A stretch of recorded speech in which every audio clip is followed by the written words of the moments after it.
moving the stick. That stick.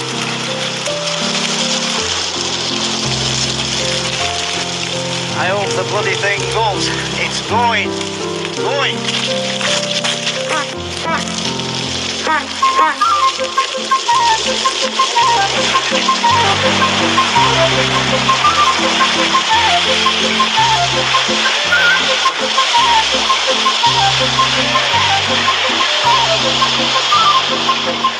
Go for it.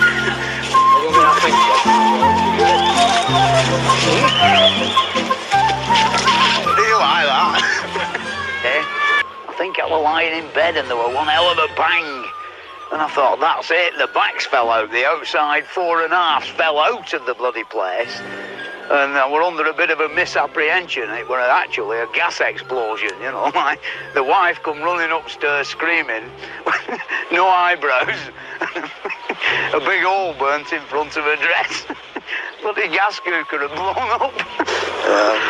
In here, actually, somewhere, there's the first and I think only man in Bolton be killed by a lion. It seems that they'd not quite got the preparations right. Like they got this big cage at the local Wakes Week thing in 1890 something, and they had these braziers with big long iron rods, you see, and somebody forgot to light the bloody fires, you know. Anyway, the lion got the man, and there were no iron rods, red hot iron rods for get them off him, and so he ended up in here, poor fella, you know. Then my dad used to tell me a tale about they had a big flood once and it washed one or two of them down the river, you know, like the corpses there is. The thing is that, you know, I don't know whether there's any truth in it or not, I don't know, but I know down in that riverbed there's all sorts of gravestones. Like when my time comes, you know, I think you couldn't really find a more peaceful and nicer cemetery than this, you know. It's nice and quiet, you know, they cut the grass regular.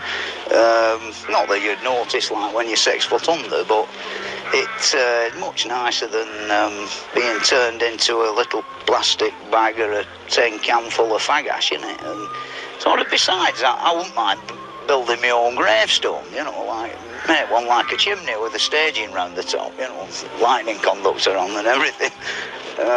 Very fancy, you know, with a beautiful fancy top on it. Then when it comes to felling a chimney, you know, sort of they'll come along and, you know, blow it up in half a day, so they only need a quarter of money I want, so really that's why on television everyone you see going down it's blown up. You know, there's none of them done with the pit props and the big fire like, you know, like they did it in 1899, which you know, I like doing it that way because it's more spectacular, you know, and it's you get a bit of a build up to it, whereas when you press that plunger, boom, that's it, you know, it's over with, you know, you've not really done so much, you know, you just destroyed something that it took a few men a long time to erect and a lot of hard bloody sweat and labour, and when they finished it off, no doubt they put the Union Jack up and you've just blown it up with pressing a button. They like informed me that you know, they want a divorce, like, you know, and sort of they don't like the world of steam engines and factory chimneys. Like, I don't know why, because the bloody chimneys have kept us alive for 18 years, you know, and life really at this moment in time, well, it had got to a stage where we, you know, could more or less semi-retired, you know. But with an overhead valve engine on the Isle of Man TT, made when England made the best motorbikes in the world. Not so no more. I once went to Leeds on this, you know. Hell of a journey over Blackstone Edge, you know. Bloody winter and all. Yeah, my hands were frozen to handlebars. It was a shame, really. It's one of the few things I had part with that I really liked. And, you know, we got the thing there and there were a hell of a crowd. In fact, there were that many people there, you couldn't move hardly. And I got £1,700. It were knocked down at 1,700 quid to a man from Macclesfield. I'll weigh that into the Building Society for the war efforts. You know, I'll not see any of it, but at least it'll help with the payments. And all, and sort of I went away with the engine the other Friday to open a solid fuel shop at Bury, and when I come back she'd moved on. Arrived the other day to have a look at the bell, and like the sort of skyline in the cemetery had changed, you know. God, you know, about 24 gravestones been cocked over and smashed to pieces, you know. It's about £10,000 worth of damage, you know. What sort of people are these who can come around and shove over things like that that have been stood there for 100 years and just smash them to pieces, you know? They're evidently more than children, you know, for shove a stone over like that. You know, in the stages of early manhood. The thing is that they're either out of work and very unhappy and have a grudge against society as, you know, as we did know it, you know, all nice and peaceful and proper. And, you know, they just want to disrupt everything that they can bloody lay their hands on that's disruptable, you know. Why, you know, have we gone like this now? Because things were really bad in the 1930s, you know, people were actually hungry. You know, none of these people are hungry and have no bloody shoes. And yet them fellas in 1930, they didn't do it, did they? You know, I don't know. The thing is, they lived in a world full of bloody fear. They knew if they did the wrong thing, it'd be trouble. And now they have no fear of anything, you know. I mean, I think we've definitely gone too bloody soft. You know, without a doubt. I mean, poor little Johnny couldn't help it. You know, he's under a lot of stress and this, that and t'other. I mean, bloody Ayatollah, if you pinch a loaf of bread there, like, bang, you know, it's the whole finger off, you know. And I think if they did a bit of that here, like, the things would be a bit straighter. Right, Donald! You're right. Donald! Right. Send one up! Never get any better until they bloody fire them into line, you know, like national service or something like that. I mean, there's all these arguments against it. Don't pull no more! Whoa, leave it there, Donald. But the people who argue against it never come up with a bloody solution, do they? Never. You know, it just goes steadily worse day by day. So what can you do? There's a lot to be said for the olden days, I say, you know, how they did things.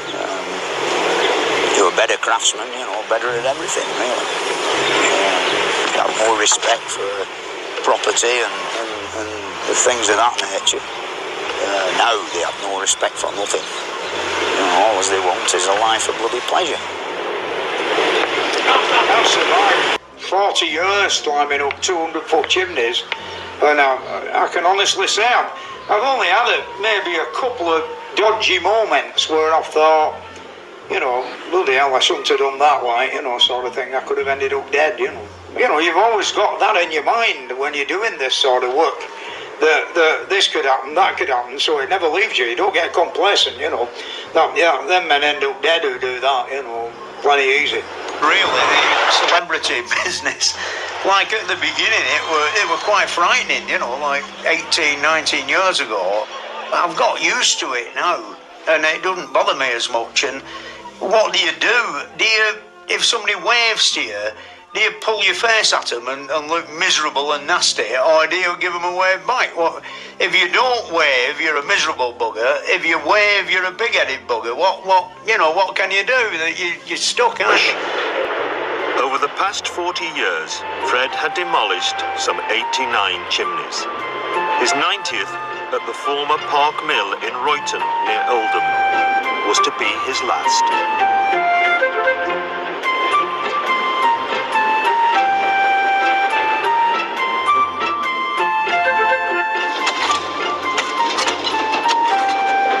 Scared of it, we're Fred.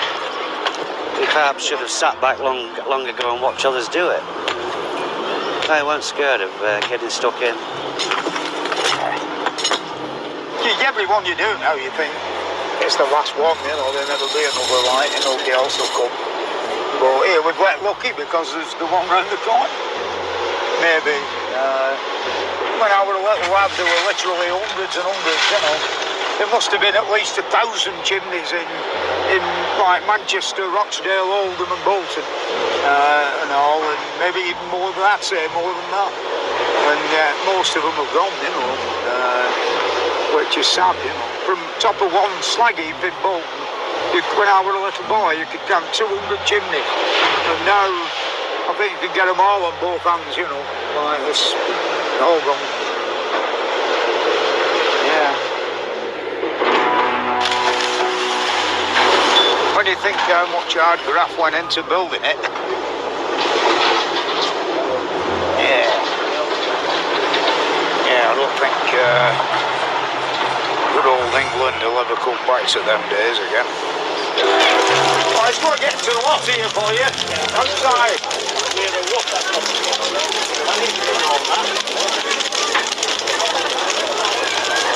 Oh, you're not getting by here. It's going to blow them up, I'll tell you.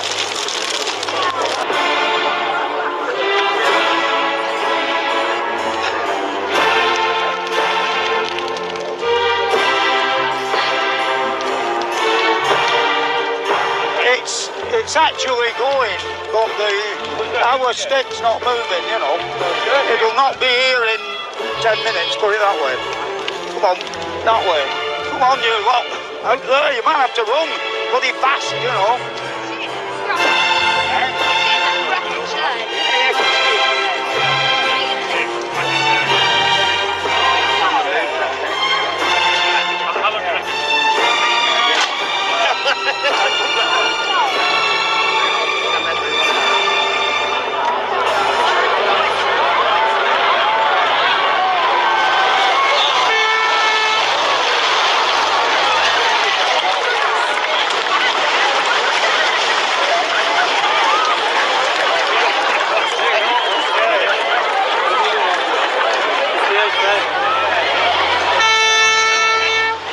Basically, it went the right way, you know, it just felt the pain and fired apart, you know, sort of style.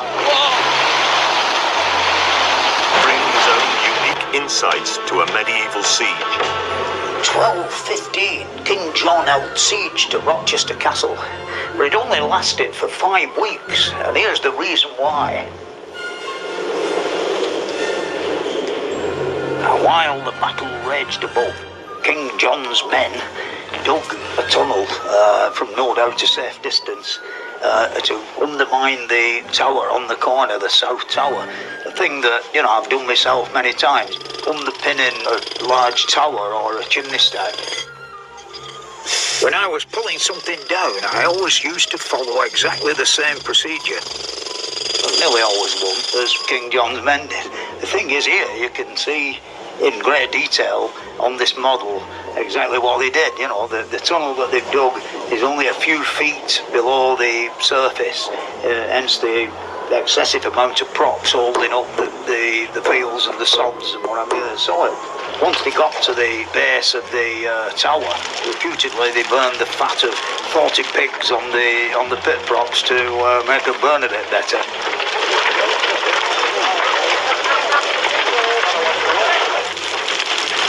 The order has obviously been given to retreat. The fire's now raging. There's a man there with a stick with a fire on top of it, like a torch. It's quite exciting. There's always that constant worry as to, is it going to fall down or is it not? In this case, it all did come tumbling down.